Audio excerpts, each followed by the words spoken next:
Ladies and gentlemen, Ted Anderson.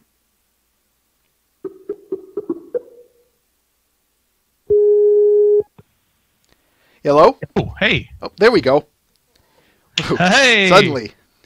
Hooray. Yes. Now let's Perfect. hope that this all goes as smoothly as we can, and I'm meaning from a technical standpoint. Naturally. All right. I'm always. Are you ready? I am indeed. I know I've been only asking you that about 25,000 different times here, but No, hey, it's worth it if I But- can't get the microphone to work, obviously. heart's just racing at the speed of light here. All right, let's get started. For the record, please state the name you wish to be addressed by. I'm going to ask you 5 questions here. Please state the name you wish to be addressed by. Please state your job in regards to ponies. So you write comics, you make art, etc. Name your favorite episode per season if you prefer. Name your favorite pony from Generation 4 specifically, and if applicable, your favorite pony from any generation. Doesn't matter. Start with your name. Okay. My name is Ted Anderson. I am a writer for the IDW line of official pony comics. Multiple of those comics. I can get to the list in a second. My favorite episode... I could probably do season if I had a minute or two to think about it. My go-to favorite episode in general is still Suited for Success, season 1. It's the classic. Mm-hmm. Just because I thought it did such a great job of introducing Rarity as a character and making her such a well-rounded character. And that also kind of answers the other question. Rarity is still definitely my favorite. Nice. Let me see. Oh, if I have to pick a season 2 favorite episode... Oh, man. Okay, so season 2 is easy, actually. Hearts and Hooves Day, just because it's hilarious. I love Hearts and Hooves Day. Season 3... What is my favorite in season 3? Maybe Sleepless in Ponyville. I haven't rewatched it in a little while, but I remember really enjoying that one and thinking it did a good job with Scootaloo and building up Luna as well. Yeah, I'd probably want to rewatch the whole season to get it back in my head, but yeah, I think that. And as for season 4... Oh, man. I don't know. Season 4 is a little bit tough. I haven't rewatched any of season 4, and I know I definitely need to. I remember being really fond of the Breezy's episode, but apart from that, I don't know. I'm not actually sure. But yeah, so that's my favorites. And I don't unfortunately have any favorites from any other generations. I'm one of those brony come latelys who only got into it with Generation 4 with the new series. So No problem with that. You'd be surprised, though, how many people don't answer that last one, but it's no big deal. No, yeah, I mean, I know there are a lot of people in the fandom who really do have favorites from other seasons or from other series and who have gotten into other series, and I haven't quite found the time to do it, but I've been curious about it. I've been thinking about it. Shall we get started with perhaps at square one? Sure thing. How did you come into the line of comics? So I've been a comics reader and a prospective comics writer for years. I'm trying to remember where I heard it. I don't remember the exact quote, but somebody I respect once said that something along the lines of, everyone gets into comics a different way, and as soon as they get through it, that way closes. So everyone finds a completely different route to get into comics somehow, and nobody ever uses the same route twice. And for me, it was a little bit. It was networking. I'm part of a group of comic makers in Minneapolis, which is where I live, obviously. And one of those is a guy named Xander Cannon, who's a professional comics artist. He's won a couple Eisner Awards. He's done major projects for everyone. And that includes IDW. He did a Transformers miniseries and a Star Trek Next Generation miniseries for them. So when I heard that IDW had the license to do the pony comics, I contacted Xander. Xander contacted the editor he'd worked with. Editor contacted Bobby Kurnow, who's the My Little Pony editor. Bobby got in touch with me. I sent him some samples. I showed that I knew enough about ponies and enough about writing comics that I could probably do both. And that's kind of how it happened. I sent him some pitches. They were just about to announce the micro series. So what he was specifically looking for, he asked me for pitches for a single issue focused on a single character. So I gave him 3 pitches. I gave him an Applejack, a Fluttershy, and a Pinkie Pie pitch. And of course, the Pinkie Pie was the one that they chose. And yeah, from there, it's worked out really well. I'll say. I write comics well enough, and I know enough about ponies that, it fits the profile of what they need. I got to ask then, how did you get into ponies? You piqued my curiosity. Yeah, no, I mean, I think I got into it a way that a lot of people did, which is I just was hearing about it enough from people I respected online. People who do webcomics, blogs I read, just people who said, I know what this sounds like, but the new My Little Pony series is really good. And I got into it, would have been like midway through season 1, I guess. Oh, maybe wow. late season 1. That's really early. Relatively early, yeah. Like March or April 2011, I guess. I'm trying to remember I almost have the date. Because a friend of mine who does a journal webcomic or did a journal webcomic at the time actually like immortalized me talking about it. But somewhere around there. So I've been around since season 1. Nice. I didn't really I kind of dipped my toe in the fandom. I didn't like dive into it completely. I did join. There was one of the early fan game attempts, the Fiends from Dream Valley. I worked on that for a little while. That kind of collapsed, but I'm still friends with a lot of the people who were there, and it was an interesting way to meet people in the fandom. So, and yeah, I don't know. So I've been at it ever since. Nice. Now you said your Pinkie Pie Micro was the one that took the bait for you. Can you, or the one that they bit? That's what I'm trying to say. The one that they bit. No, yeah, the ones they bit on. So yeah, I had coming in, I had what I thought was a great Applejack idea and a great Fluttershy idea. And I'm like, only 2 is kind of skimpy. I should come up with a third thing. Okay, so what other characters can I do? Well, I'll do some with Pinkie. I don't know, clowns. Okay, here we go. Type it up. And that's the one they like best. But yeah, I mean, that was my... I'm honestly really proud of that issue because it came out working really well. I thought it was really strong. There were hardly anything had to be changed. The only changes that my editor had for me that Bobby had was like a couple minor typos, basically. And Hasbro loved it, and I got to work with a really talented artist, this guy by the name of Ben Bates, he's also done work for, I think, some of the Sonic comics. He did some stuff for the Teen Titans Go miniseries. And I know there's some other stuff of his I'm forgetting. But he and I then also did the Cutie Mark Crusaders issue. And right now he's drawing the Power Ponies annual, which will be coming out in October. That sounds about right. Yeah, now, something like that. Speaking of which, I have to ask you about the Power Ponies one really quickly. You're writing that, correct?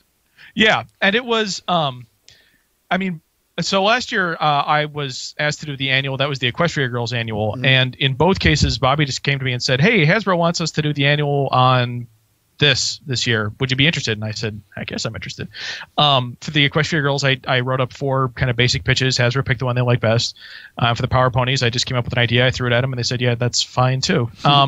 Hasbro, I mean, it's an interesting relationship that they have with IDW and the writers and everyone kind of down the line.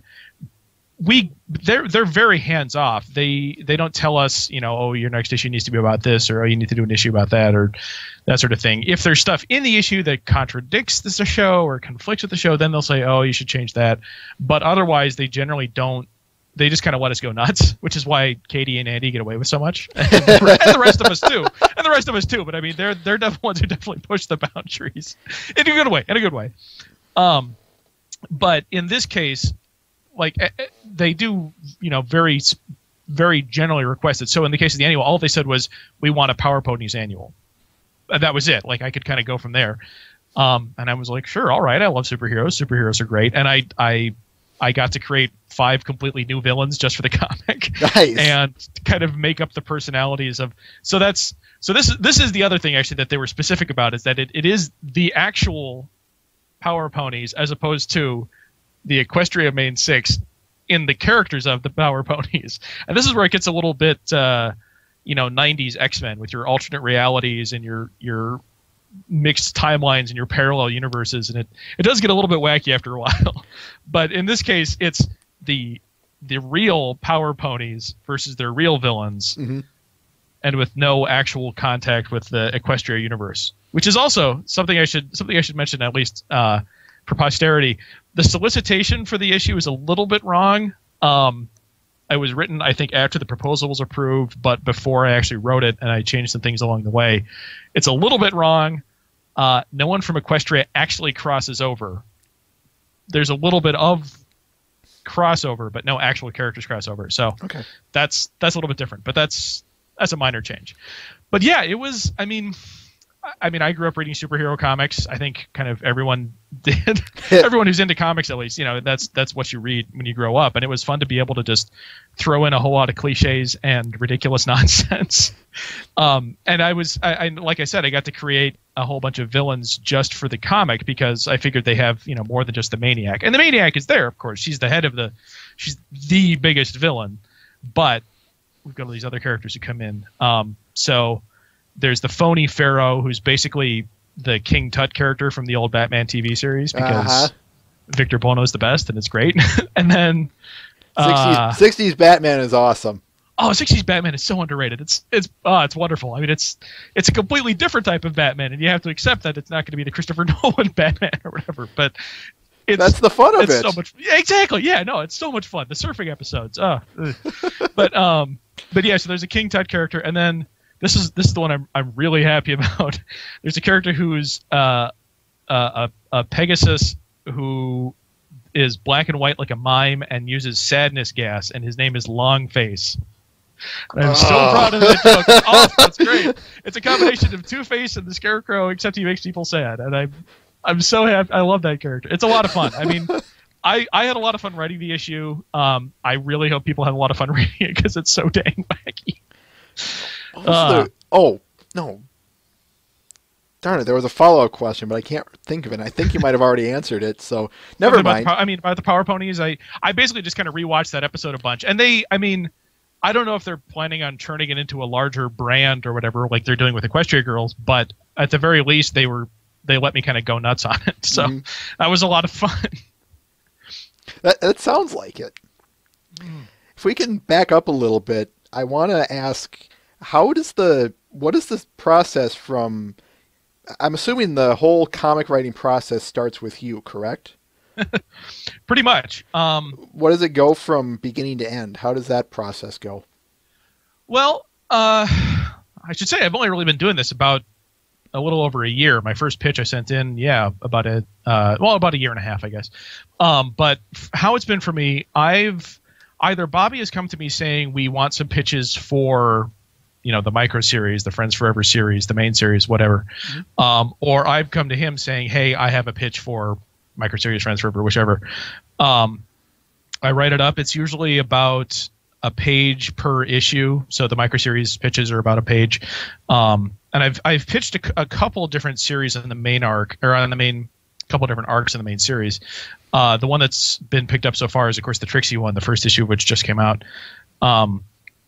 And in those cases, it's just been sort of a blow-by-blow plot description of, this is what happens, characters X, Y, and Z do this happens, this happens. He looks it over, he approves or rejects it. He says, maybe try this, maybe do this, maybe this won't work. If he thinks it's good enough, we'll send it on to Hasbro. Hasbro then comes back after a while and says either, yes, but change this, no, it's too similar to that, or completely no. And there have been a couple examples. I had an issue that I pitched for the Friends Forever series that Bobby liked well enough, but it turned out there's a similar episode coming up in season 5, so I couldn't do it. Yeah, generally it's they go through and say, okay, this and this needs to be changed, and you can't use this, that, and the other. And then I just start writing. I I block it out bit by bit. I do actually, something I realized for our streaming audience, I can show what the comic script looks like for one of the issues. Sure. I'd love that. Yeah. Let's see here. Okay, so this is the Pinky script. I think this will work. Is this the right document? Well, check it before you show it. The last thing we need is to have to blot out some part of this interview because it's spoiler material. Oh no, spoilers! I think this is right. Okay, so, and now all I have to do is I can do this. There is a way to do this where you switch to show the screen instead, right? The plus sign below. I believe. Share screens. Share screens. This is so going to crash everything. Should be able to see it. This looks sort of like the script. Yep, should be coming in here shortly. Okay. There we go. Got it. I keep my screen kind of large, so it may be a little bit fuzzy in your end, but this is kind of what it looks like. Hopefully we can see it. Audience, let me ask them. Audience, can you see it? I can zoom in a little bit too. So that would probably be better. So this is the basic script for the Pinkie Pie issue, and I just block it out. You know, page one, panel one. Describe what happens in each panel. You know, it says hey, spikes visible background, yada. And then break it down bit by bit. All the dialogue, what happens, emphasize it with underlines, that sort of thing. There isn't really a standard way of writing scripts for comics. Different writers will do different things, but this is sort of the generally accepted way of doing things. One thing that has actually changed, or I've been told to do instead, is start numbering word balloons. So, for example, if I were writing it now, you'd be including this like this. You just know where on the page each thing that comes through is. But apart from that, this is the basic idea: is you show what happens in each panel, you say who's talking. You say what they're saying, you say how they're saying it, that sort of thing, and you go page by page, and that's kind of how it happens. Nice. Oftentimes, there's depending on how quickly the issue needs to get through, depending on how much time we have, the artist will be able to send out rough documents or rough versions of the layouts as well. So this is the rough layouts for the Pinkie issue. Nice. Yeah, I know. Well, I got this document, and I kind of my head kind of exploded because I had never seen Ben's work before, and I had no idea what I was in for. And I realized this guy is phenomenal. This guy is really fantastic. He knows what he's doing. So yeah, as you can see, this is just the very basic information of it, but it's it shows sort of all the basic layout of where the word balloons are, where the characters are, that sort of thing. Assuming these are all good, which of course they are, then you go on to pencils, which are a little bit tighter, a little bit closer to the final product.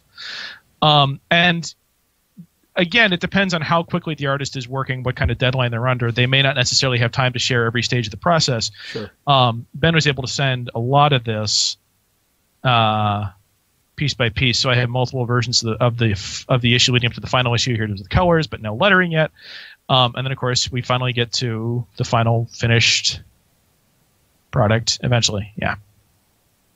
So yeah. And it was great. This was such a great moment for me. Like I said, I've been reading comics for years, and I've wanted to kind of do comics professionally. And this was my first issue, and I was beyond thrilled with it. It looked fantastic. You've got the audience going. That was one of my favorite episodes. Issues. The Pinkie Pie Micro. I'm sorry. No.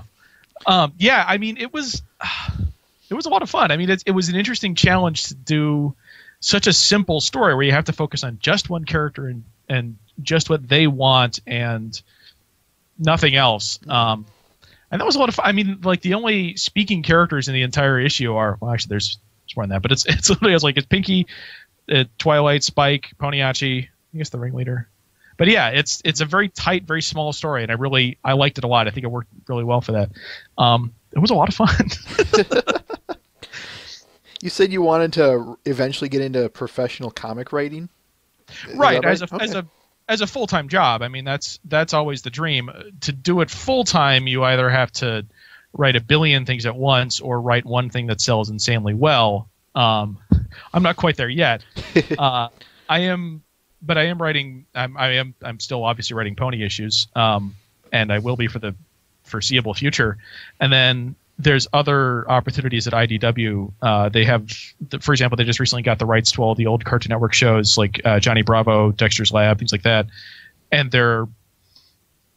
right now they're doing some sort of massive crossover between all the Cartoon Network universes.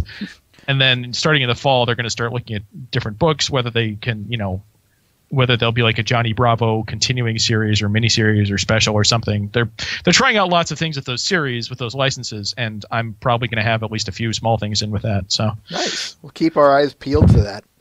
Oh yeah, absolutely. Please. In terms of construction, though, I want to ask you a bit of a more bigger question. Okay. When we're reading your comics, and I mean your comics specifically, what is the one thing you take the most pride in? What is the one thing we as the readers should look for? That's a really good question.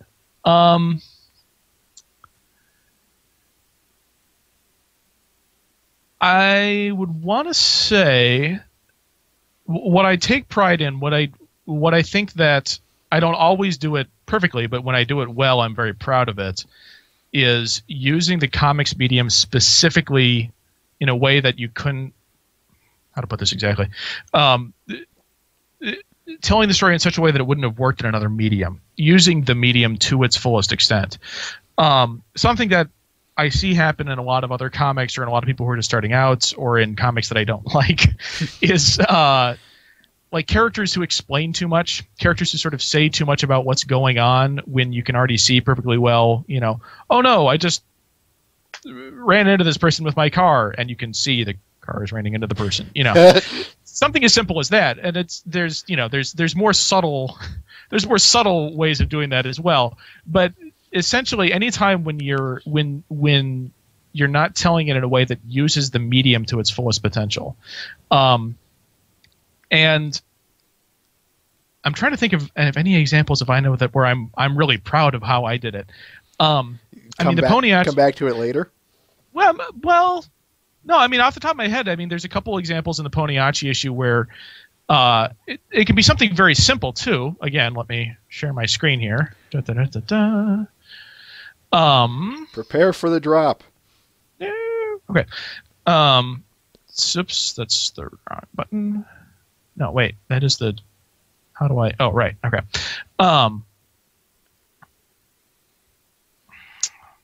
Okay.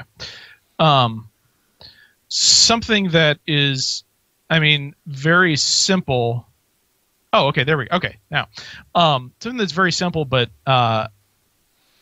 like I'm very proud of, for example, is making sure that every page ends in a way that keeps the reader moving forward. So something as simple as this, where, you know, you've got Pinky telling this mysterious stranger about Poniachi and how great he is, and then ending on, you know, not even Poniachi could get me to laugh, ending on this moment of it's not quite a cliffhanger, it's a pretty small cliffhanger, but it's just enough to kind of keep you moving forward. And then here, having this, you know, Philly's no calls false, you're sounding antics, Equestria, silly star. Taking a deep breath before going into suddenly this huge 2-page spread, which this is also if I can be allowed to brag about myself, I think it's a really good example of using the medium well as well, because you've got this, you can't really see it too well in this format, but you have this figure of Poniachi stretching across 2 whole pages, dividing up the space around him into their own little miniature panels, so you can see him doing tricks and playing music and juggling. Yeah, I mean, that's something I'm proud of. That's something I think worked really well, is having each page set up and deliver, and then keep the reader moving forward. And again, here, this page ends as well on a cliffhanger note, or a note of surprise, something that keeps the reader moving forward. That's something I don't think I always do it right. I don't think I always, you know, I'm like the absolute master of it, but it's something that when it happens and when I do it well, I am quite proud of it. Feel free to brag about it. I am fantastic. Yeah. Oh, speaking of stories, what kind of stories do you like to tell? And I say this in the sense of, do you like suspenseful stories, action stories, funny stories, etc.? That's a really good question too. With ponies specifically, I mean, I like being able to tell the stories kind of in between the cracks of the bigger ones, and that's something that shows up, like, for example, in the Friends Forever series, or in the micro series issues, where it's not the life changing stuff, it's not some sort of huge, enormous emotional moment for anyone. It's just sort of the little reminders along the way that, oh yeah, these 2 characters interact in this kind of way, or oh yeah, this person has this kind of goal they've been working for all their life, or, you know, oh yeah, this character admires this kind of person. Just kind of the stuff along the way, because I don't necessarily need to tell the big stories in this universe, because they're already being told. Yeah, the stories in between in between the cracks is kind of how I like to put it. In with Pony specifically, and I guess with other franchises too. I haven't had as many opportunities yet, but I'd kind of like to do those as well. In general, I don't know. I like adventure-y stuff as much as the next guy, I guess. I mean, I am just starting out on a real comics career, but. Yeah, I don't know. I like a variety of things, but adventure-y stuff is always... You have a medium that's already visual. You want to be able to put those visuals to good use, and yeah. I like the way you think. Given it structure, Thank you. You not only use the medium to its advantage, but you give the structure, or you use said structure to your advantage. I like that.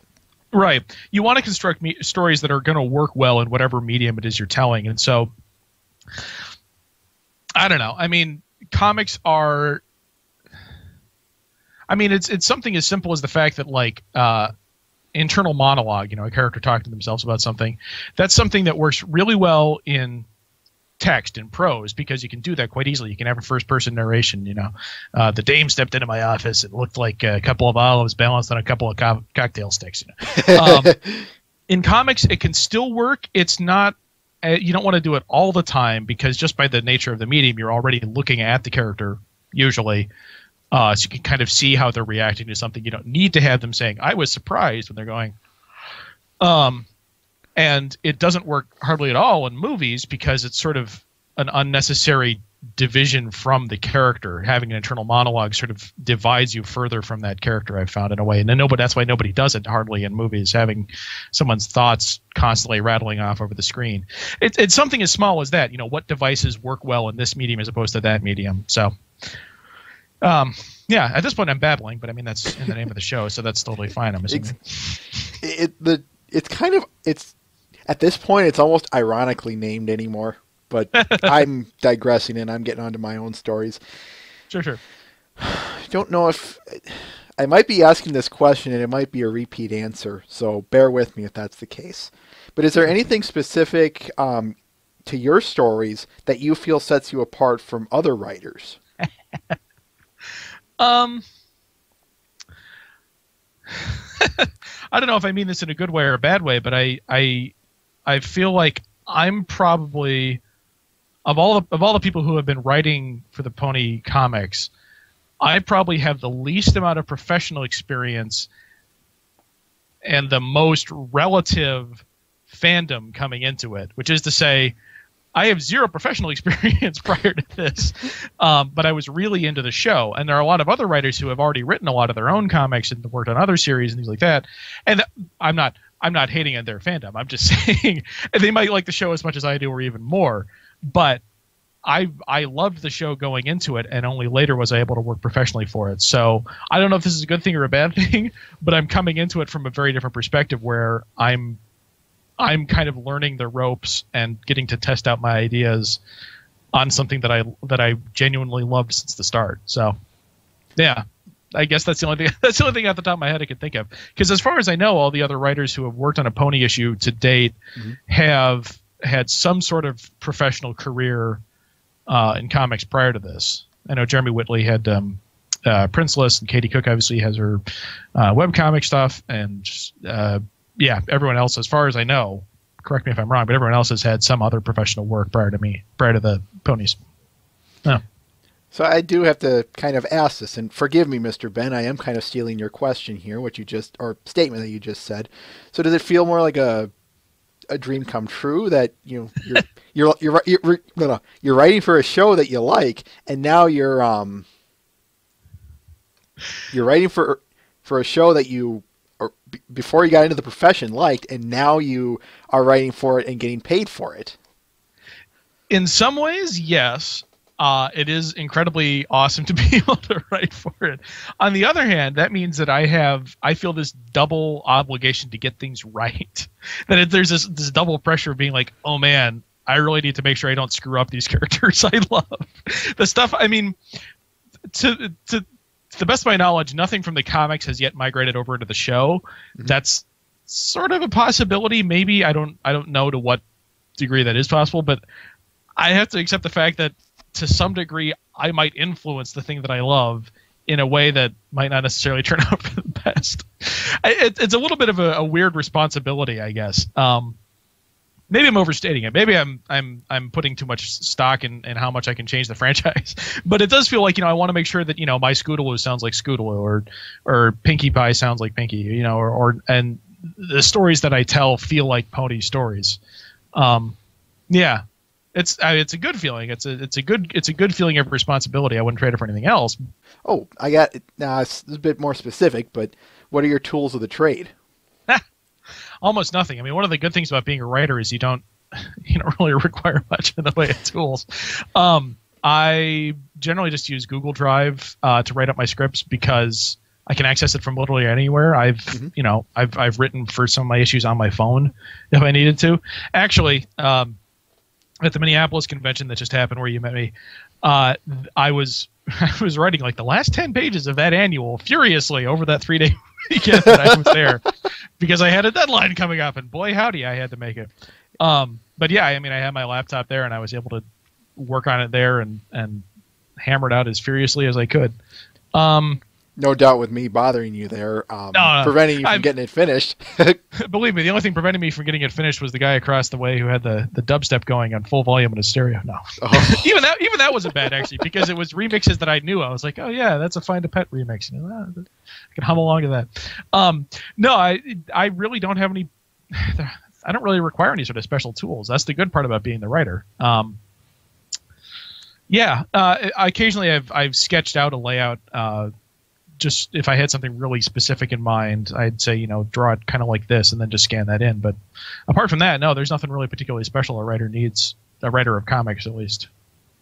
How speaking of Minneapolis, just on an off-topic tangent, you have anything to say about that weekend? It was a lot of fun. I was not expecting that much of a crowd at the convention, especially for a first-time convention, although it was run by good people who'd done conventions before. It worked out really well for me because I didn't have to pay for a hotel or anything. But yeah, that was a good convention. That was the first convention I'd gone to where I was a guest of honor or whatever. Yeah, I got my picture taken. There's a picture floating around somewhere on Twitter that's me, M.A. Larson, and the Living Tombstone, who just happened to be walking by. The three of us, and like the person who was taking the pictures, it was the selfie of the four of us. And that was kind of a proud moment for me. I'm like, Living Tombstone, I have like 6 of your songs on my iPod right now. Oh, thanks, man. But yeah, no, that was the first time I'd been to a convention as a professional and got to sit behind a table and everything, and I felt quite proud of myself. I was at. Expect me to be there next Minneapolis convention whenever that happens. But yeah. I was at your panel. That one was fun because I know this is probably just more of a repeat of it more than anything, especially given all the questions I'm asking you. But oh well. No, yeah, that was especially just being with Amy Keating Rogers and with M.A. Larson. And I mean, obviously, I know I'm lower on the totem pole than they are. They got the majority of questions, especially also because season 4 had just wrapped recently. But it was fun to kind of, I don't know. At some point, someone asked Amy Keating Rogers, sort of, where does your inspiration come from? And she said, a lot of times a writer's inspiration comes from, I have a second mortgage I need to pay off, and kind of getting that moment to be realized, oh yeah, they're just kind of hammering away at things in the same way that I am. Again, I spent a lot of that weekend when I wasn't, shaking hands and selling stuff, when I was just writing out the next the next 10 pages of the annual. I was realizing, oh yeah, this is a demanding job for them too, but it's a fun job for them too. No, yeah, that panel was a lot of fun. And then also the voice actors panel where they did the reading of the Pinkie issue was really that was really gratifying. That was a lot of fun. I actually still have, after the panel, they signed, so I got a copy of the issue, of the Pinkie issue. You probably can't see it that well. Yeah, signed by Andrea Libman, Michelle Kraber, who her characters weren't actually in the comic, but whatever.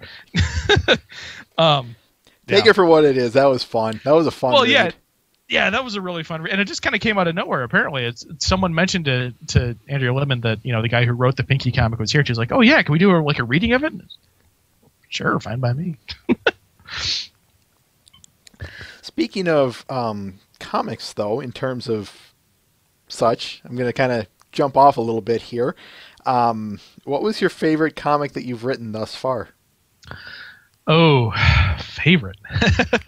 I mean, I think the Pinky issue is probably my best work so far, just because I think it was a simple story. It was a story that was as simple as it needed to be and expanded on the simplicity where it needed to, but it was still just a very kind of straightforward thrust from beginning to end that worked really well. The favorite to work on, I don't know, man. Those Power Ponies were a lot of fun because I got to throw in all these superhero cliches and crazy battles and saying, oh, have 20 mummy minions attacking Radiance, and knowing that Ben would be able to draw that. Ooh, I got two questions, but carry on. Yeah, I mean that was a lot of fun to actually write.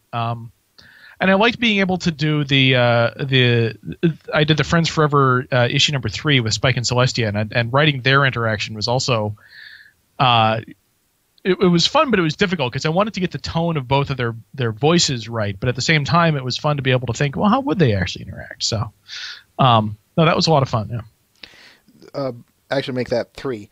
What was this one's a direct follow-up to that last one.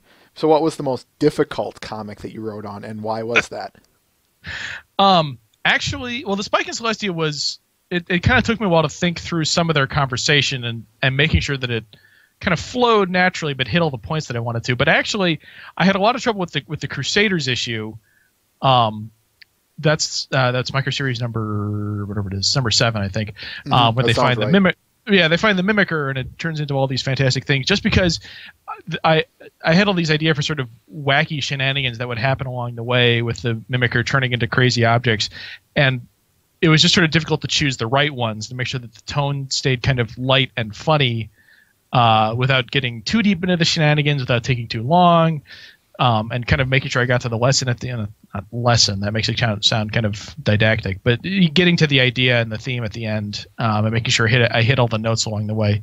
That one went through a couple of versions of revisions just to make sure that I got everything right, but it turned out okay in the end. Nice. Now obviously I'm talking about an unreleased issue here, so feel free to not answer this question if need be, but you keep mentioning all of these superhero cliches in the Power Ponies episode. I have to ask, were these based off of things you've read that, from previous comics? Absolutely. I mean, I mentioned the Batman TV series, and there's a lot of that in there. There's the Power Ponies get, another key to the city at the beginning of the episode. Actually, wait. Ooh, I don't know if that's in the... Well, they get a key to the city. I don't know if I specified that it was another key to the city or not. But, they have this enormous tower. I just wrote in there, make it look like something ridiculous. Make it look like a superhero headquarters tower. And I don't know what it's going to be exactly. All I know is it's going to be ridiculous.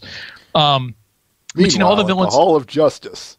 Exactly, and, all the villains have ridiculous themes and, getting to say, oh, they have... throwable knives that look like their theme or things like that.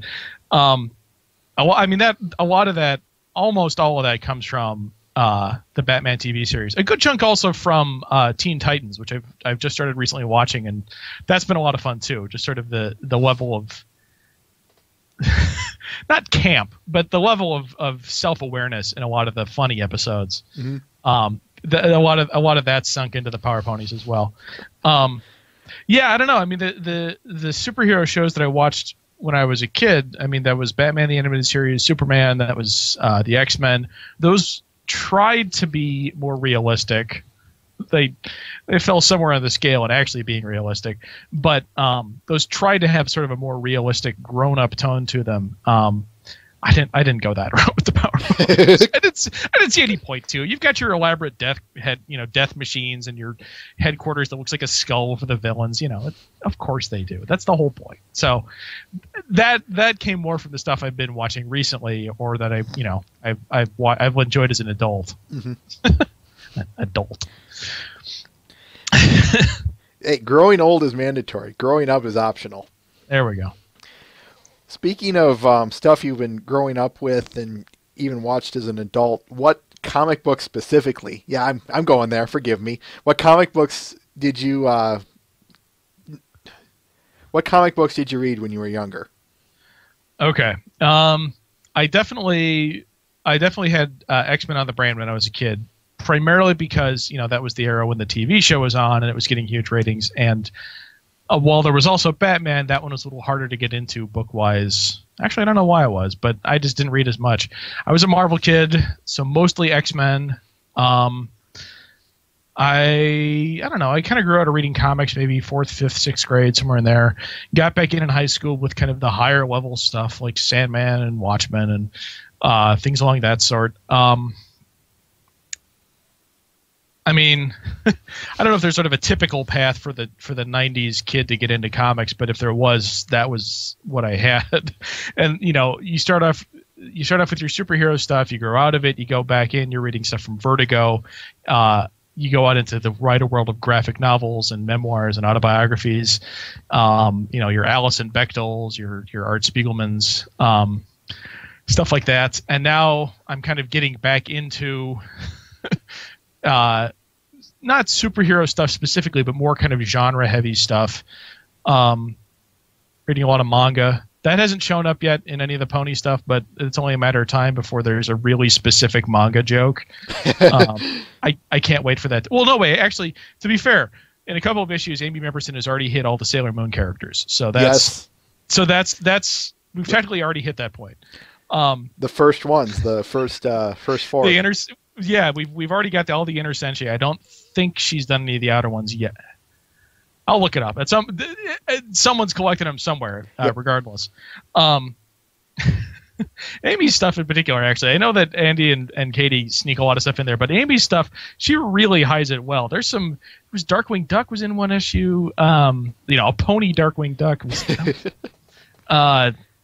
There's been some good stuff with that. Anyway, I don't know. I mean, these days, what am I reading these days? Not as much from the big two. I haven't really bought like a straight up superhero comic in a while. A lot of graphic novels, a lot of manga. I just bought but haven't yet read Brian Lee O'Malley's Seconds because that's the big anticipated new release from him. What am I? I'm honestly trying to keep track now.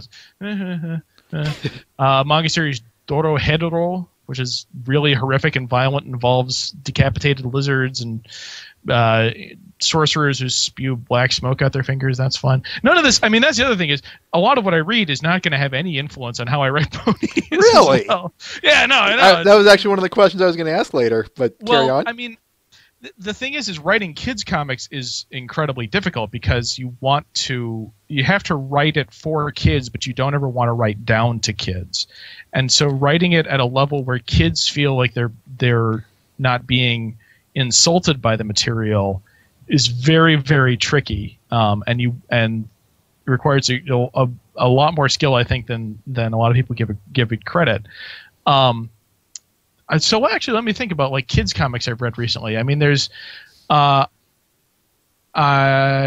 just recently read a volume. It was from First Second. It's called Giants Beware. That was pretty good. It was a kind of a little fable, more or less, about a young girl who wants to slay the giant that is attacking her village, and turns out to have a little bit more of an interesting backstory to it. And that one was good in terms of being written for kids, but actually it was an interesting example of something I mentioned earlier, which is writing for the medium. Both the artist and the writer had worked previously on doing animation for kids. So there were moments when I was reading that book where I was thinking, yeah, that's a pretty good joke, but it was delivered in such a way that it would have worked better in animation than in comics. Anyway, very, very, very kind of specific and getting down to the the nitty gritty of writing for different media, but it's something that I noticed and something that I picked up on. I just picked up a book. I haven't yet read this one either, but Delilah Dirk and the Turkish Lieutenants. That's another thing for younger readers, maybe more like preteens or teens. I haven't yet checked that out. Yeah, I don't know. I haven't. I do read a fair chunk of stuff for kids, but not as much as you might think for someone who writes for kids, I guess. Maybe I don't want to be spoiled by anyone else's styles. It can happen. It can happen. I just want to, can I just quickly compliment you and say thank you for saying what you just said about writing for them, not writing down to them, or, that bit. Can I just say thank Right. you? That's I think what My Little Pony does really well is that they do write for kids without writing down to kids. It's a very difficult balancing act, and it requires a lot of knowledge of what kids look for in a story. But yeah, I think they do a really good job of it. How would you say you do that in the sense of, you write to them, but you don't write down to them? How do you do that specifically? Well, that's another good question. I mean, it's one of those things where it's more.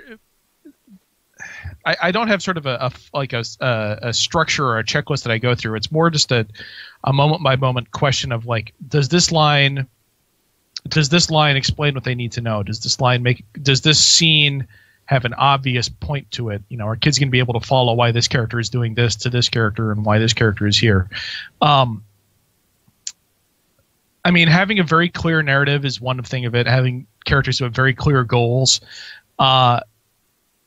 One way, I mean, something that I've always... The way that I kind of encapsulate thinking about writing for kids is that kids aren't stupid, kids are ignorant. And that means they just don't have necessarily as much life experience. They don't know as much about how the world works in some ways. They don't have necessarily all the tricks of social graces, and they don't necessarily know what subtext someone has when they're talking about something specific. So you have to make sure that either characters are always clear when they're speaking, or it's clear when a character is lying, or a character is trying to cover something up. Something as simple as that. Okay. Yeah, I mean, you want to make sure that a character's emotions and that their motivations are always clear in a scene, so that it doesn't feel overly complicated. It doesn't feel overly burdened. This was something that I had a little bit of trouble with in the Trixie comic, which I have a copy of right here. Nice. But okay, spoilers for anyone who hasn't read it yet. It came out on Wednesday. I was hoping you'd read it by now. I did. Yeah, I know. But so the sequence as it happens, the diamond disappears. Everyone assumes Trixie did it. Of course, she's actually working with the police. But then it turns out that the real diamond has been stolen as well. And now suddenly the police are thinking that Trixie really did do it. So it's sort of an odd. Let's see if I can do this. The scene kind of switches oddly in that you have to make it clear that the police have been trusting Trixie up until now. Trixie is suddenly surprised by this reversal. And then the police no longer trust her, and they're suddenly against her in terms of who's on which side. So I don't know. I found it difficult to make sure that I got all that information across, both in dialogue and then in art. And the art, again, this is one of those things where the art has to complement the dialogue. So, for example, you have a sequence. Let's see if I can get the camera on this properly. If you just have something simple where the police are on one side and all the other ponies are on the rest, it reinforces who's on which side, which set of characters is wanting what. It's a delicate sort of balancing act. But yeah, I think it turned out okay. Nice. All right, now I need to address the audience really quickly. Audience, we've got about 4 minutes left to go. So yeah, start throwing your questions in the appropriate place, and we'll be getting to your questions. But before we get there, Mr. Anderson, I do have a couple other questions for you while we still have time. Oh, sure. What would you say thus far, of course, is your crowning achievement? Or were there, was there anything that particularly stuck out, like a fan said thank you to you, or, something like that, a crowning achievement? I don't even remember who posted it or where they did, but someone said that there was a sequence in the Pinkie Pie issue that sort of summed up Pinkie as a character, and I was really happy to hear that, where when they meet the mysterious stranger at the beginning, and he says that not even Poniachi could get him to laugh, and Pinkie immediately says, "No, don't say that. Here, take my ticket."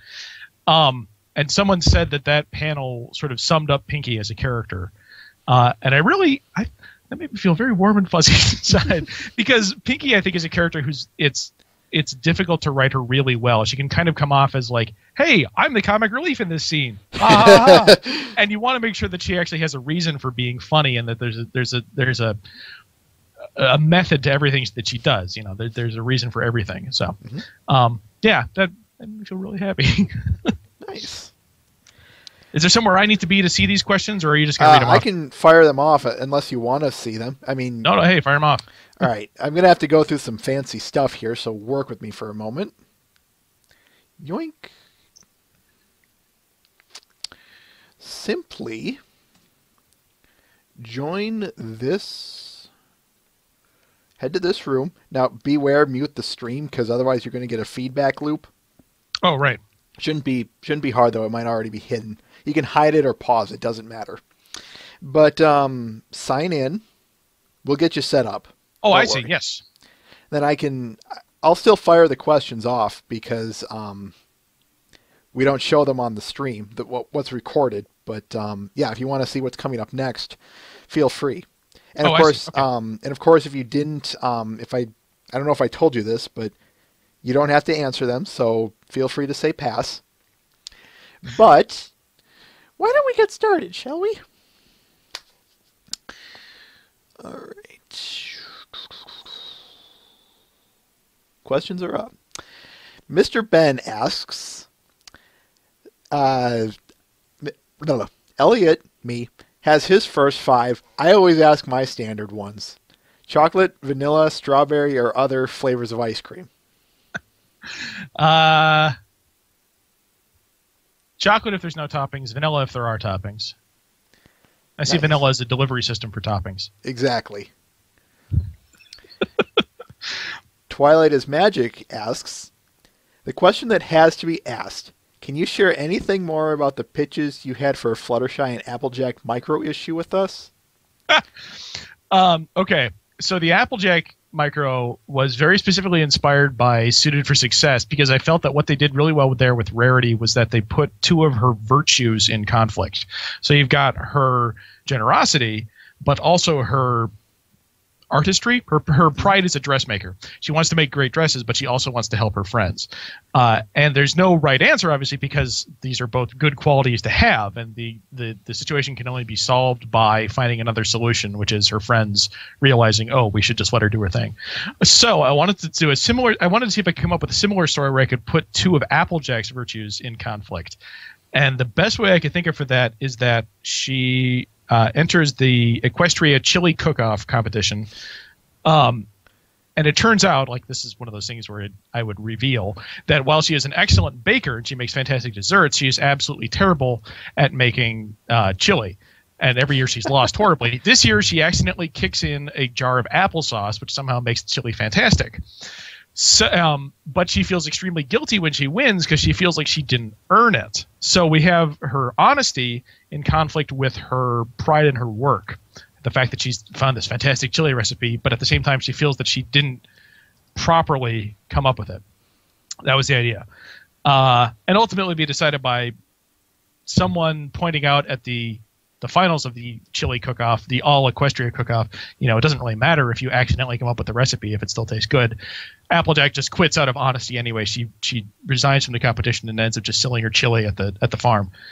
I was kind of proud of that one.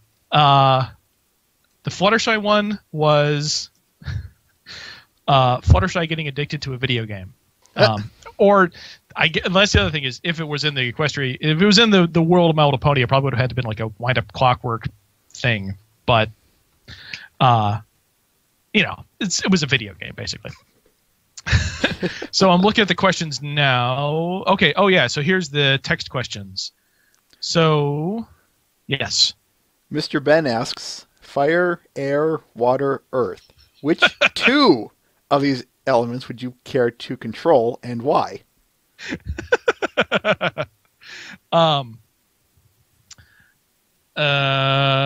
Probably putting way too much thought into this. Probably earth, because that seems to cover any solid matter you can find in the earth. You could also do things like gems or metal, probably. And fire, because that always seems like it'd be handy. I'm probably more of an airbender, but Nice. just to dive into another fandom, because why not? Exactly. That's the way I always say it. And that's always where this question tends to lead is Avatar. So go exactly. on. How could it not? Yeah. No, I feel I'm just more of an airbender. I tend not to confront my problems head on, which is a problem in some cases. Which also makes me something of a Fluttershy. Yeah. Anyway. Hang on, I accidentally screwed something up here, so... But anyway, Mr. Ben asks again, what is the meaning of life? If I knew, I wouldn't tell you. No, I got no idea. Mr. Ben asks, have you ever been asked to write an episode for the show proper? Would you like to write an episode for the show itself? No and yes. I have not been asked. As far as I know, I don't think anyone on the comics side has been, but I would absolutely love to. It would be interesting to at least try. I have a bit of a follow-up for that. What, and maybe this is too general, too generic, too impossible, too many what-ifs, but if you could write one for the show, what kind of episode would it be? I'd want to write that Applejack episode or that Fluttershy episode, frankly. I mean, that's the thing is I'd kind of want to do one of the smaller character-focused ones as opposed to the big adventure type ones. But yeah, I don't know. That'd be my preference. But hey, I'd be happy to write anything. Mort. Matt the Shadow Man asks, all right, first question that has to be asked, is the writer Rob Anderson related to you in any way? Not as far as I know. I don't think he's secretly my uncle or anything. Yeah. But yeah, to the best of my knowledge, no. Alicorn Texas Boy KC09 asks, how we already kind of addressed this, but in just terms of a time, how long does it take to write a comic from start to finish? Ooh, how long? Usually about a month is more than enough time to get a first draft finished. I can do quicker, depends on how much else is on my plate. And I think actually in general it's usually less than a month. But a month is kind of a good rule of thumb. And assuming I'm going to be a professional comics writer, I'm going to have to get that number down. So at this point, I think I've caught up with the stream, so I can start answering the questions directly. So when writing the Celestia Spike Friends Forever, was it my goal to give people reading a new perspective on Celestia? And how do you subscribe to some fanins such as Trollestia? So yeah, that's a couple people have said that issue is sort of reads as an anti-Trollestia issue. And I'll say, I mean, I'm aware of that fanon, and I don't like it. And I mean, I just think that I for the world of Equestria, for the way that they've set up the show, you kind of have to read Celestia as this not quite hands-off mentor, but a mentor who's kind of letting Twilight make her own mistakes. Because that's just what makes sense for the world. And I wanted to kind of make it clear in the issue that that's what's happening and that's how it works. Yeah. So yeah, no, I definitely knew the fanon, but I didn't want to. I kind of wanted to respond to that a little bit. Nice. That being said, so the next person's question, console. Yeah, the fanon is really strong headcanon towards some things like couples and background characters' backstories. Do I sometimes read into those? And if yes, would I even consider making references to them in the writing? I know that there is. Yeah, I mean, like I said, I started as a fan. And I started from season 1. I know the headcanons and the backstories and the background character backstories. I'm aware of them. I try not to let it influence how I... Well, that's not true. I mean, one of the things is Hasbro is never going to have an issue, like a Friends Forever issue that's like DJ Pone 3 and Octavia, just because they're not really established as the characters that the fandom imagines them as. Mm-hmm. So, I mean, I wouldn't even try to pitch one of those because I knew it wouldn't. I know it wouldn't work. That being said, if I can find a place where they work in the background of some issue, absolutely. yeah, I don't see anything wrong with making references to the headcanons and the fanons of the fandom out there as they exist. Yeah, I don't know. I mean, that being said, the show always takes precedence, but yeah. Which of the MLP comics I haven't written do I like the most of all? Boy. I really enjoyed the Friends Forever issue that came just after my Armor issue, because I thought that did a really good job of doing what the Friends Forever series is kind of about, which is two characters who already have a relationship that you know about, and we're just seeing sort of a different facet of it, or two characters who have just kind of never been in a in an episode or an issue together, and then showing what the relationship is. And in this case, I thought it did a really good job of showing, they're brother and sister, and they've always had this, this sibling relationship and the sibling dynamic, and getting to see how that played out both as kids and as adults. And yeah, I thought that issue worked really well. That's just off the top of my head. I mean, there are others that I enjoyed too, but I really enjoyed the Friends Forever number 5 or 4, whatever issue that was. The Twilight and Shining Armor one. Yeah, that was 4. We had a bit of a cutoff, so that's why I was wanting to repeat that. But sure. Don't worry. It was just a minor hiccup. Okay. If it was major, I'd be telling you. Trust me on that one. But okay. Oh yeah. Next question.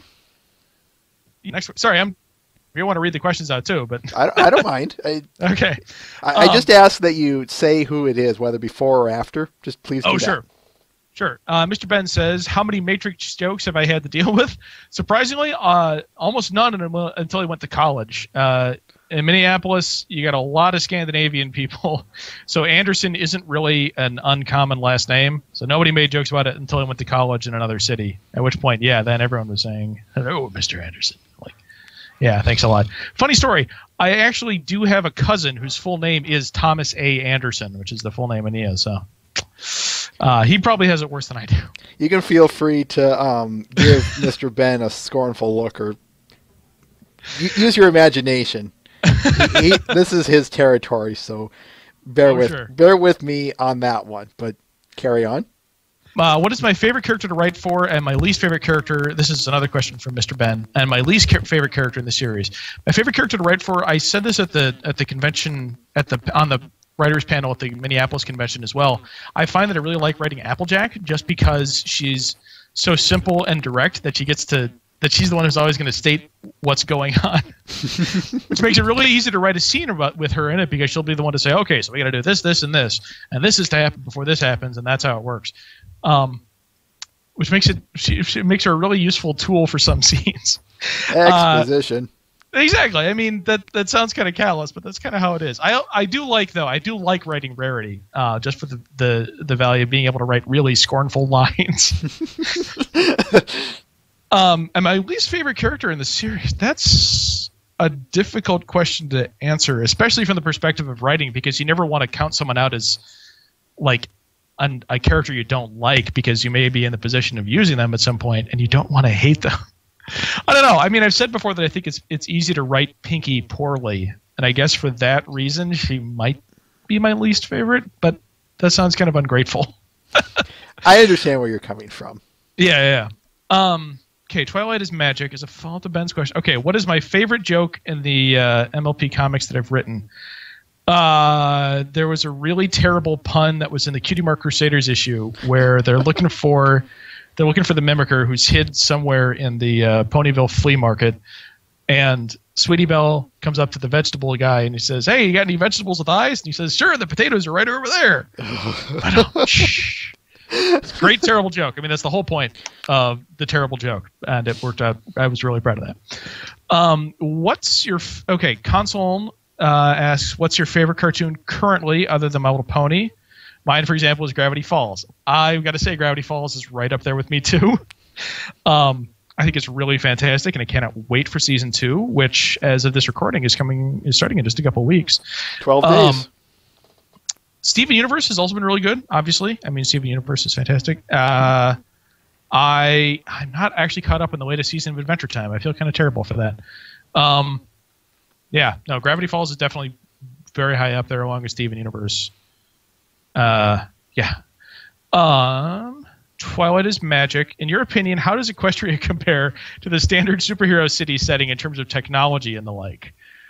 I mean, Equestria, it's kind of just a question of the approach you take. It's not a superhero city, obviously. It's a fantasy world. It's a world of fables, I guess is the way to put it. And that magic is going to be something for either good or mischief, never really evil. And you kind of have to treat it as something slightly mysterious but ultimately controllable, and which is never really going to be outright against you. And that's different from the superhero universe where the magic equivalent of technology, well, there's magic too. I don't know. It's a strange question to ask. I mean, the world of Equestria is just not it's a world built for superheroes. Mm-hmm. It's not a world built for superheroes. They can kind of have them, like with the Mare-de-Well episode, but even there, there's sort of an odd fit. Yeah, it's a world of fables more than a world of superheroes. Mr. Ben, speaking of headcanons, what do you think of the headcanon destruction that season 4 gleefully went on to destroy? I thought it was fun. Yeah. I liked what they did dealing with the fallout from season 3. I like what they did dealing with Equestria Girls, which is to say to be clear, I'm one of those few people who liked Equestria Girls. I'm glad that they're keeping it more or less separate from mainstream Equestria. Yeah, I don't know. I'm looking forward to season 5, I'll tell you that much. Nice. Mr. Ben. I think we all are, though, on that one. Oh, absolutely. had to be said. No, you're right. Absolutely. Mr. Ben, how many hours on average do you say it would take you to do scripts? What sources of inspiration would you decipher my scripts? I already kind of answered the thing about how long it takes me. Too long. I need to get better at that. And what sources of inspiration would I decipher my scripts? I mean, the show, definitely. A lot of, a lot of older cartoons, like Daffy Duck, Bugs Bunny, things like that with the, very obvious over-the-top humor. Those kind of tend to crop up a little bit here and there in my stuff. Also, things like the Scrooge McDuck comics, Don Rosa classics. Those hit me in a nostalgia spot. And Mr. Ben, again, would you think Friendship is Magic would work well in a manga format as opposed to traditional Western comics? That is a great question. I think absolutely you could do the Yonkoma, the 4-panel format, Western manga formats, Friendship is Magic comics. I think those would be fantastic. I would love to do some of those.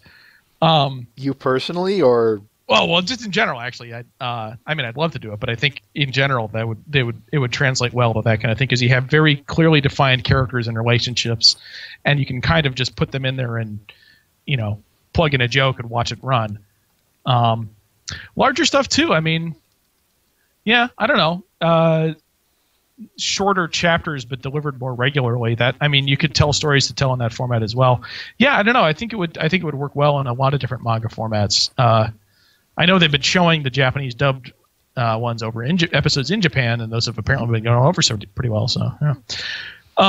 Matt the Shadow Man, the MLP comics seem to be considered a new source for the comics industry to get kids reading comics again.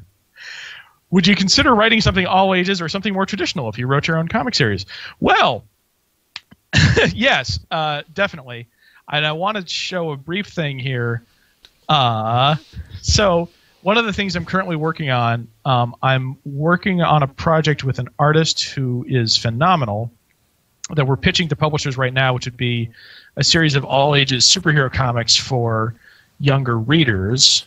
Let me pull up. This is just sort of the sample image. Obviously, I'm not the artist. I'm just the writer. But the basic premise is... Nice. Yeah, I know. This is a fantastic image. The artist is phenomenal. Her name is Alex Law. She currently runs a blog, incidentally.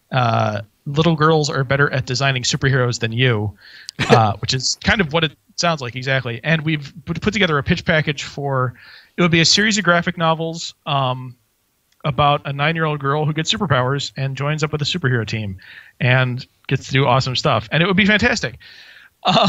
We currently have it sent in at Oni Press, and we're showing it to other publishers as well. I probably shouldn't have said which publisher specifically, but whatever. The hope is Raid the office. The hope is to do a full series of those as standalone books, and yeah, all ages, girl friendly specifically, because girls are reading girls have always read comics, and there needs to be more representation for the little girls reading comics. So yeah, that's yes, absolutely, I would love to do that, and that's how I would love to do it.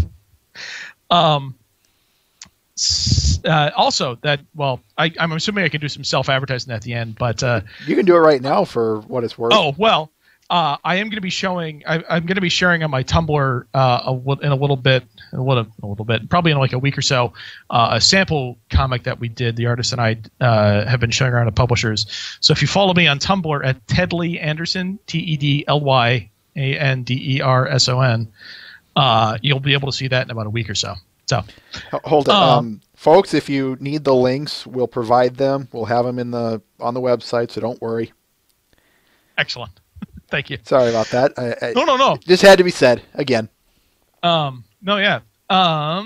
So moving on back to the questions. So console. Okay. Am I by any chance related to the composer for the background music for the show, William Anderson?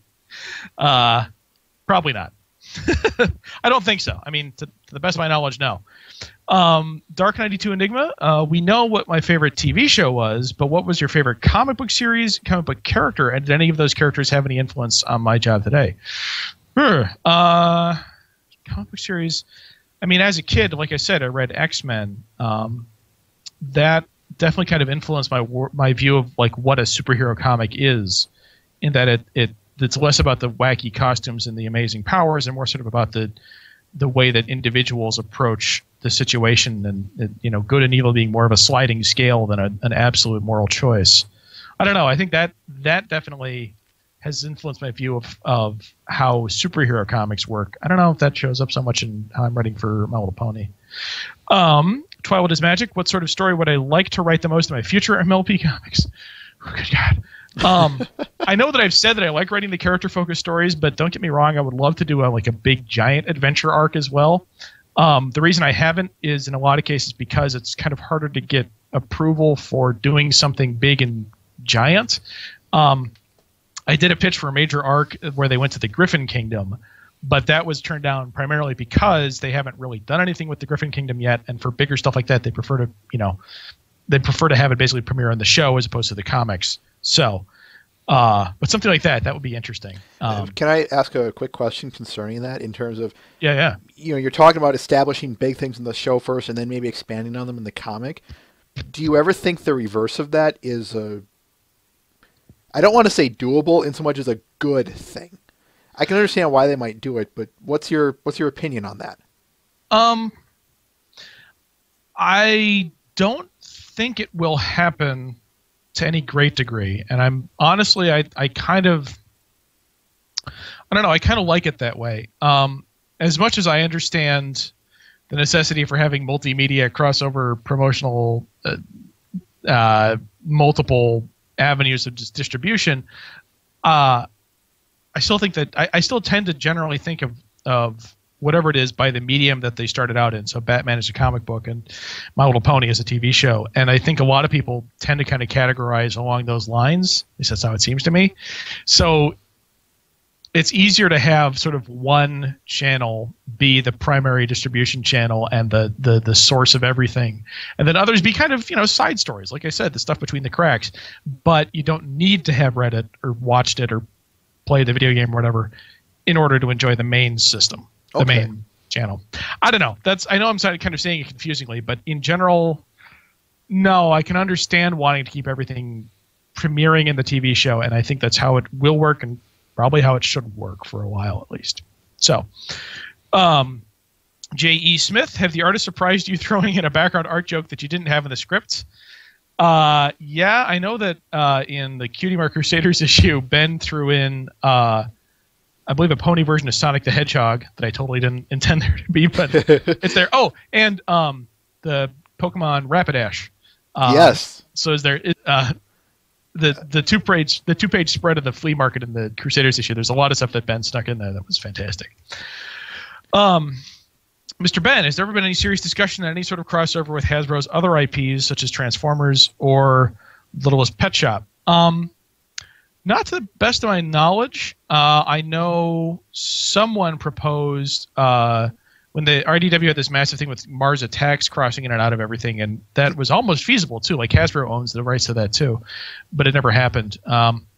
So I don't know. I mean, I haven't proposed it. It could happen theoretically. I don't know.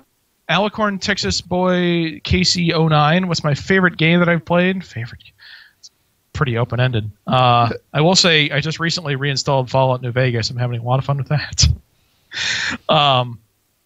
Yeah, that's a good one. Mr. Ben, if you had the chance to go to Equestria, would I take it? What form would you think you would be if I were transformed? Okay. If I had the chance to go to Equestria, yeah, probably. You know, like I said, it's a world of fables. You know, it's a world where sort of every story wraps up nicely and things are a little more controlled. So I think so. I'd probably be an Earth Pony. I mean, I think I'd want to be a unicorn, but I'd probably end up being an Earth Pony. Dark 92 Enigma, what character do I relate with the most? Ooh, that's a good Twilight. one. Twilight, almost certainly.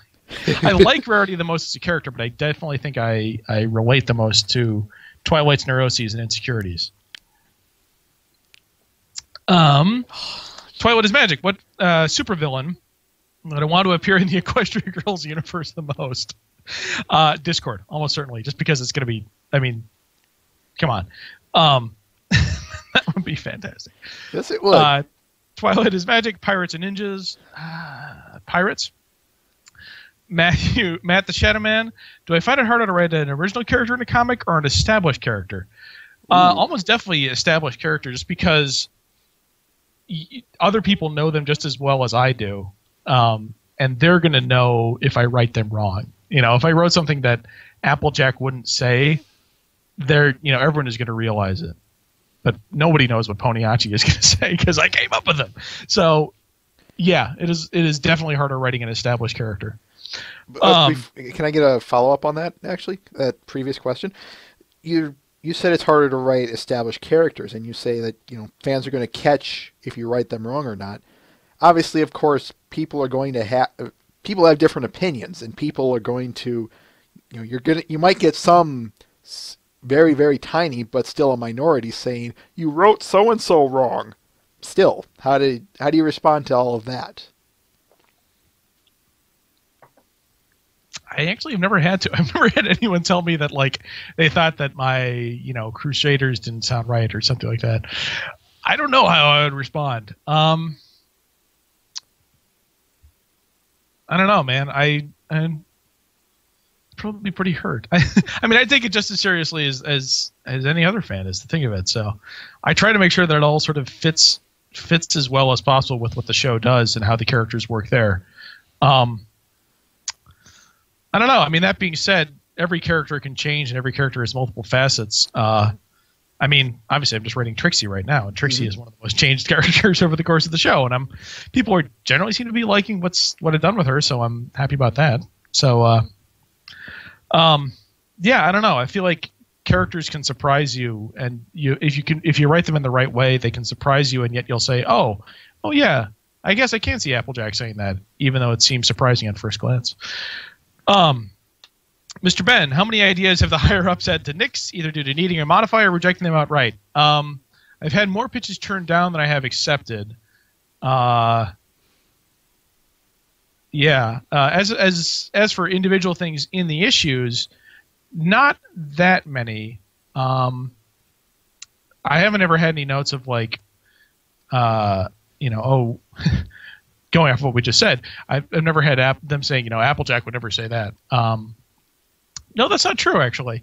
In the most recent issue, in the Trixie issue, Applejack was a little bit more initially trusting of Trixie and believing that Trixie really had changed for good.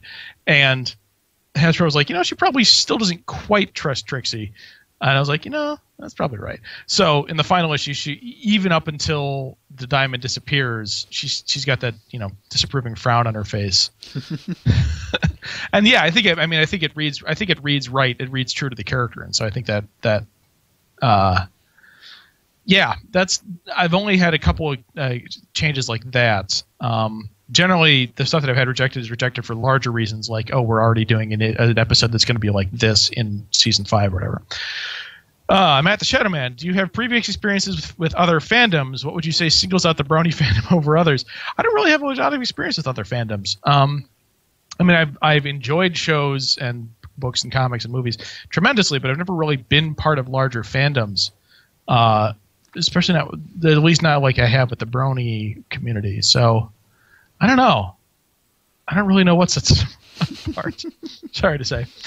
A long one from Twilight is Magic. In the annual's Equestria Girls part, we see characters that are of different ages in the show appear in a much narrower age group in Canterlot High, being aged up or down, sometimes significantly. Has it affected how the characters feel when you write them? No, because the characters' ages are already sort of weirdly in flux. The main 6 are sort of adults in that they, have their own houses, own their own businesses in some cases, and they're sort of kids in that they don't necessarily understand some basic social lessons. And similarly, even the Crusaders are kind of sort of kids in that they're at school, but it's not clear sort of how long they're going to be there or what grade they're in. It's all sort of relative. Just as long as the Crusaders are younger than the main group, that's kind of what's important.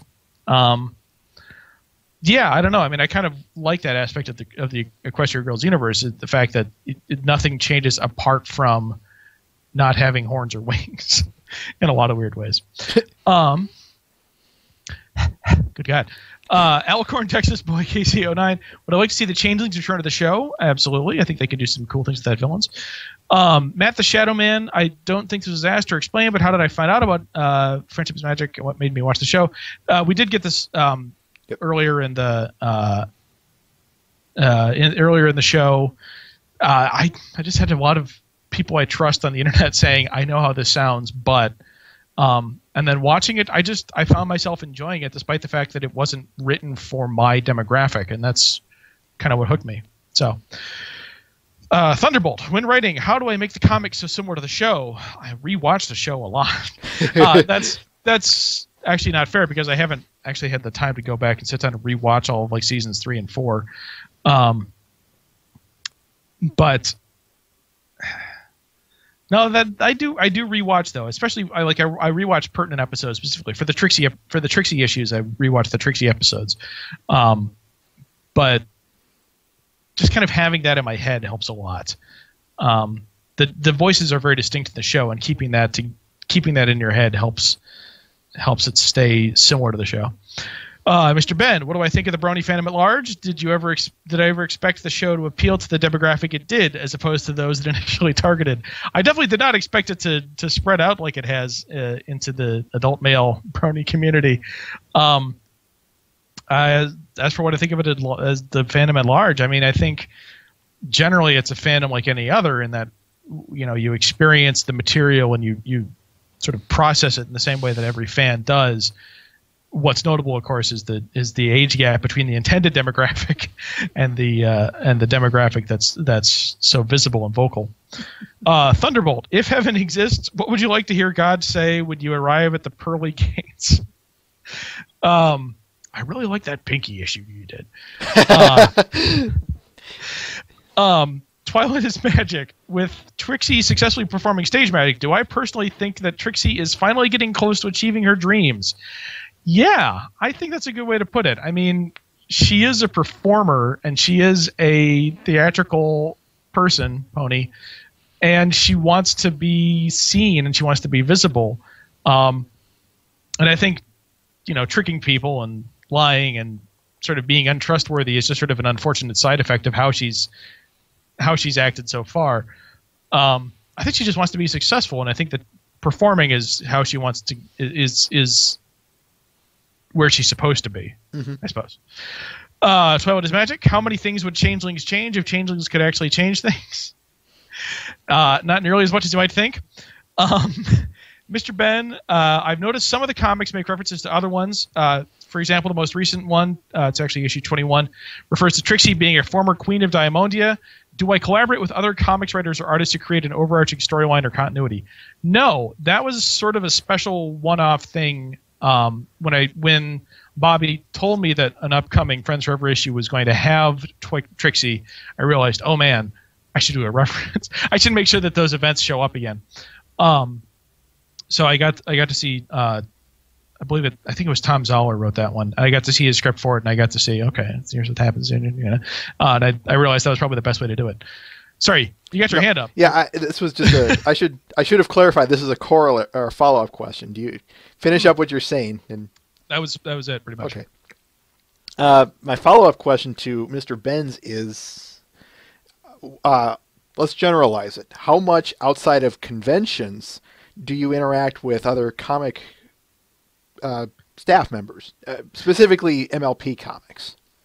With other people on the MLP comics, very little actually. It's all handled almost entirely through Bobby. I email my stuff to him. He emails it to the artist. The artist, if they have time to respond, generally respond to both me and Bobby, and we give our input on it. We're kind of also busy. There aren't like chat rooms we hang out in or anything. As for outside the MLP comics people, I mean, like I said, there's a comics sort of community in Minneapolis that I'm a part of, and I see those people pretty regularly. It's good to surround yourself with people who are doing the same things and talk in the same language that you do. Isn't it? It really is. Oh boy, how many more questions do we have here? We're getting in about 10 minutes in about 10 minutes or so we'll close them up. But yeah, this is the audience piece. You remember MLP MSP? You remember how big those lines were? Oh yeah. All yeah, right. that's this show, I'll say that much. Okay. And obviously if you need to stop for whatever reason, just tell us and we'll wrap it up. Elkhorn, Texas boy, KC09, Celestia Luna. I like writing Luna. I haven't had a chance to kind of put her front and central in any story yet, but I do like her as a character, and I want to do more with her. That being said, I think that she can be overused, so I'm willing to keep my hands off her for a while until there's sort of more space since the last story she was in. Mr. Ben, would Trixie be a better stage magician or an actress? Stage magician, because she doesn't want to take direction from anyone. Thunderbolt, in the comics, how dark are you willing to go in terms of storylines? Ooh, that's a good one. Yeah. I did a pitch for a longer arc in the main series that was relatively dark, and it was nixed for good reason, because it did go too dark. I don't know. It was a little too hopeless and sort of despairing up until the very last moment, and I realized that after reviewing it with Bobby. I was like, yeah, you're right. It is kind of too much until the very end. Yeah. Especially given the way this show goes, though. Right. I mean, the show I don't think is any darker than it used to be. It's just it's more willing to do longer stories, I think. And I don't know. I don't want it getting too dark, I think. So, yeah. I don't want it to get too dark, really. Mr. Ben, what's my favorite color? Blue. Twilight is magic. In my personal view of things, is Equestria part of a normal solar system and raising the sun to make the planet revolve, or are its celestial bodies mostly allegorical and revolve around it? It's allegorical. That's a really good way to put it, and a really good question. But yeah, I think it's definitely sort of an allegorical world. Alicorn, Texas boy, KC09. Favorite number? 15. Matt the Shadow Man. Did Twilight becoming an Alicorn change in any way how you have written or have thought about writing her character in any way?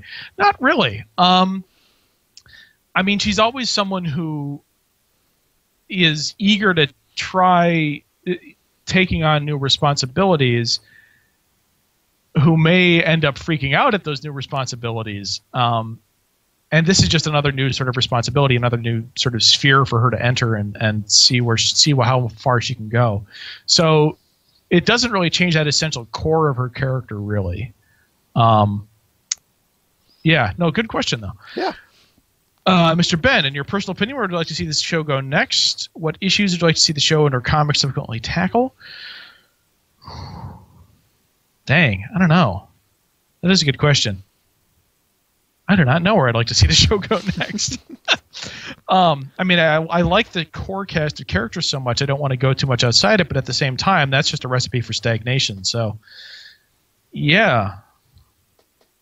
I don't know. Maybe like a world tour arc, you know, send them on countries around the I don't know if it's a globe or what, but send them all over the place and see them doing new things and experiencing completely different settings. That might be interesting. Can Scoodle or Scooter beat Rainbow Dash in flight? After her beating a steam train, it's not obvious anymore. Oh, this is by Twilight is Magic, by the way. I would say she probably can't beat Rainbow Dash in flight. But I have no reason to justify that or back that up. So, Dark 92 Enigma. With the future world plotline and what-if stories in comic books being overdone and just poorly executed in general, That's how would subjective. you... Well, yeah. How would I do it differently, and what would I say if the show or the comic does that idea? I'd want to do it as something where, like, it's maybe a generation or two ahead, so that all the current character... Well, actually, then you've got kind of a pretty dark setting where all the current characters are dead in the future, and you have to find out how. Maybe only do it a very small jump then, like 10 years or so, something minor like that. And nothing is really horribly different. They just get to see what their choices have made of them and sort of the lessons that they've learned. I don't know. That's a good question too. I don't know if that's even quite the right story for the show to tell, but it's an interesting thought experiment. Thunderbolt. If I had to choose between 40s and 50s jazz or classical, which one would I rather listen to? Probably 50s jazz. I was a trombone player for most of high school, and I liked playing big band stuff, but I liked listening more to bebop, I think. Nice. Good choices. That's a good question. It's kind of specific, but interesting. Console. Is Rarity the best pony, or is she not? Rarity is the best pony. I mean, come on. But, yeah. Twilight is Magic. In my opinion, will Spike forever remain wingless, or will he eventually sprout wings? I don't know. I kind of like the idea that being raised by ponies for so much, he's just going to kind of perpetually remain in sort of a larval stage. It's a little bit of a weird thing to think about, but I don't know. I kind of like that idea. Sort of a nature versus nurture thing. Mr. Ben, yeah. Mr. Ben, manual or automatic? I don't know how to drive a manual, so... Alicorn, Texas Boy, KC09. What would I like to see in Season 5? I did answer this, but I think I'd reiterate that, yeah, I would like to kind of see some other settings, like the Griffin Kingdom or Saddle Arabia, which we've had mentioned a couple times. That'd be an interesting sort of twist to put on things. Thunderbolt, Coke or Pepsi? Coke. Console. The Season 4 finale was epic. Would I like to write such an epic scene in the comics? I'd like to, but I kind of already said this, which is it's more like...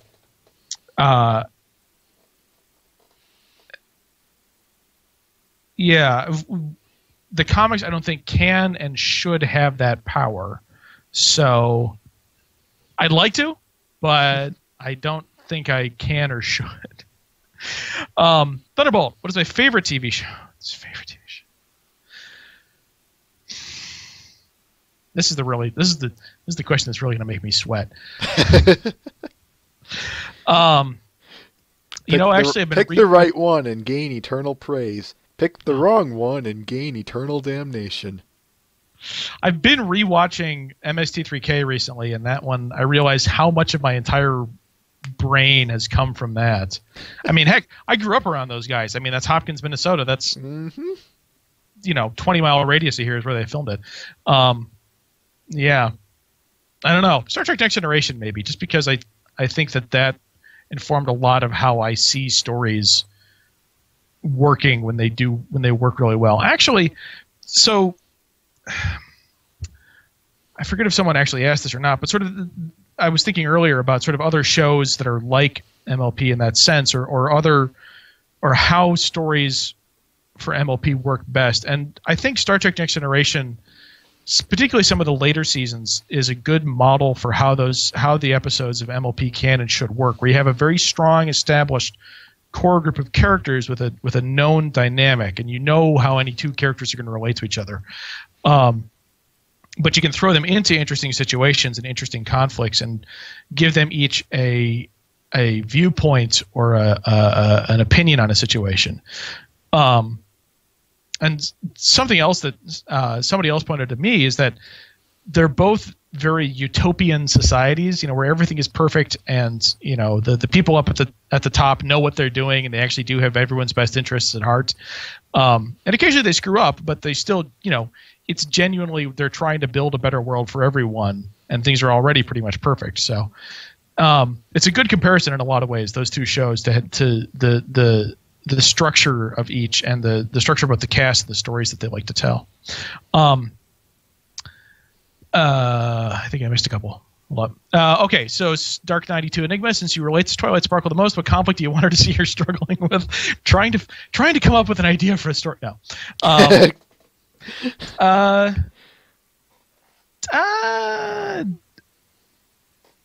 I would say kind of dealing with praise or dealing with fame, but she's already had a couple episodes that kind of deal with that. She, even Trixie's first episode, Ghostbusters, that was kind of her plot line in that. Or what was the most recent one in season 4 where she's dealing with the Crusaders? Twilight Time. Yes. Yeah, that's sort of been done. I don't know. What I liked, Twilight is Magic. Would I like to write comics starring Daring Do? Oh, excuse me, I skipped a couple. Rain Shadow. What is my favorite musical number in the show? Dang. I am a big fan of The Pony Every Pony Should Know. I hum that a lot. Although, I like the patter song elements of Find a Pet. Sure. Tough choice. I like listening to them all. I have hundreds of remixes on my iPod. But, yeah, those are a couple of good ones. Thunderbolt. Am I the one who knocks? No. Twilight is... I get the reference. I'm just, come on. I know, as do I, but it just, Twilight is Magic. Would I like to write comics starring Daring Do? It'd be a fun experiment. I kind of would like to see what a Daring Do story would look like. I know GM Barrow kind of has that wrapped up with doing the books versions, but there might be room for a Daring Do comic. I don't know. That's a good question. Matt the Shadow Man, what do I think about the slightly animated comics that have been coming out? How far in terms of them being animated am I comfortable with before they become fully animated? That's another good question. Oh yeah, motion comics is how they're also referred to. I haven't actually seen any of them. I know the theory behind them. I know kind of how they work. I don't know. I mean, there is a certain point after which motion comics just become slightly less animated cartoons. It's kind of a subjective thing, and it's not always a clear dividing line, but it does happen. Yes, now we are. Okay, excellent. All right. Again, I tried everything to prepare for this, and I still get this. No, I understand, but this might be a good way to kind of wrap things up then, maybe. Still got about 10 minutes here. Oh, okay. Oh, really? Oh, okay. Oh, dang. And obviously, it can go on for longer if you want to, but only what you want. Well, actually, I got to say, I do kind of have to go to the bathroom. But no, I mean, this has been a fantastic chat. Thanks for having me on. It's been. I'm trying to look over there if there are any last questions I wanted to cover really quick. Sure. Matt the Shadow Man asked, "Is it harder or easier to write a single issue, an arc over multiple issues, or an annual?" I would definitely say writing over multiple issues is harder than writing a single issue or even an annual, just because you have to not only balance the arc of the entire story, but also the story into multiple pieces that still function as each of them. So yeah, that can be much more difficult. But yeah, thank you so much for having me on. Hey, no problem. It's my pleasure. The pleasure's all on this side of the table, believe me. let me just then say, okay, so I've got, I'm on Twitter, I'm on Tumblr, I'm on Xbox Live, PSN, Steam, and all those things at Tedley Anderson, TEDLYANDERSON. You can check all those things out with that username. It's probably me.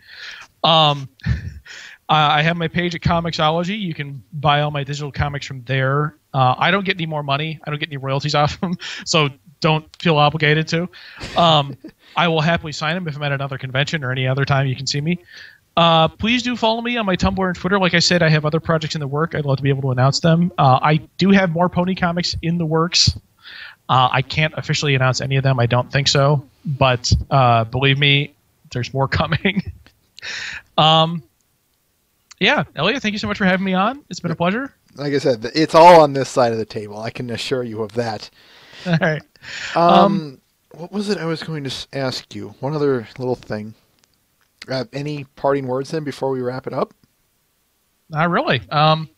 It's been a blast. Keep the pony fandom alive. Check out any conventions that you're going to. Let me know about them in the Midwest specifically. I may be able to make more of them this upcoming year. I honestly have no idea though. But yeah, right. Please demand me as a special guest at your next convention.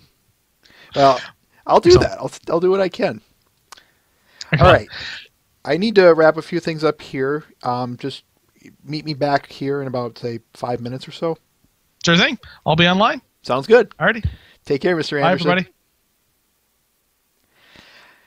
Ladies and gentlemen, Mr. Ted Anderson.